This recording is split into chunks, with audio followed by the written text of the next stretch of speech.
And I just wanted to kind of give you what I think you could describe as like 4 stages of spiritual development. Think about your own life, because that's going to help us know how to pivot and be ready to adapt in ways that God can really use powerfully.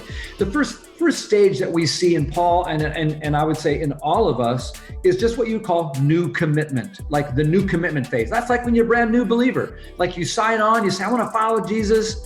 Your life is marked by a bunch of life change.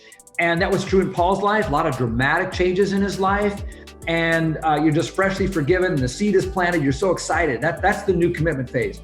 But then there's another stage that's really important to move on to, and that's, you could call it like deeper grounding, like where you're just getting more, as we say around Mountain, rooted more deeply into the ways of faith. I know you all are teasing me for the way I say rooted into the ways of Jesus. And that for Paul, that happened like for 3 years out in the desert. It happened, as he just kind of kept going deeper into the ways of God and like putting his roots down into the soil. So new commitment, then a deeper grounding, but then there's a third phase that rooting part's really important, because the third phase is problems and perseverance. And every spiritual development person that ever matures goes through this. And that's where, man, opposition comes at you.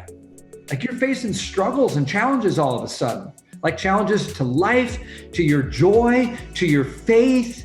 And some of that initial excitement you had back at New Commitments, like, where is that? I can't find it anymore. And you've got to decide if you're going to cling tenaciously to God in what is now a real, more robust faith or not.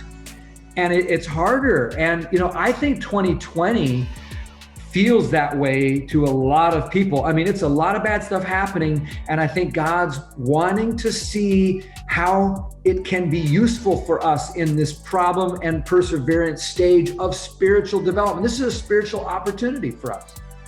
So all these problems, like what's going on in so many families and just mental health challenges, and you just think of all the challenges of, it's almost like a joke, what's happened with 2020, the disappointments and all the stuff with pandemic and the election and all this stuff is so hard.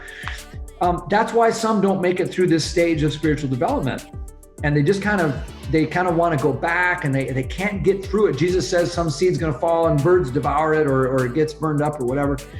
And problems and pain can lead you to peter out in your faith. And but if you can persevere and hold on, you get to a beautiful fourth stage, which is really the intention, I think, of Jesus all along. And that is a stage of just like great impact. Just like when you move past new commitment, past being grounded, and make it through some problems and you persevere, now you're a high impact. And because you've learned, I got to depend on God. And that when I do, and I'm not just depending on myself, that's when God does some of his greatest work in me, through me, and all around me.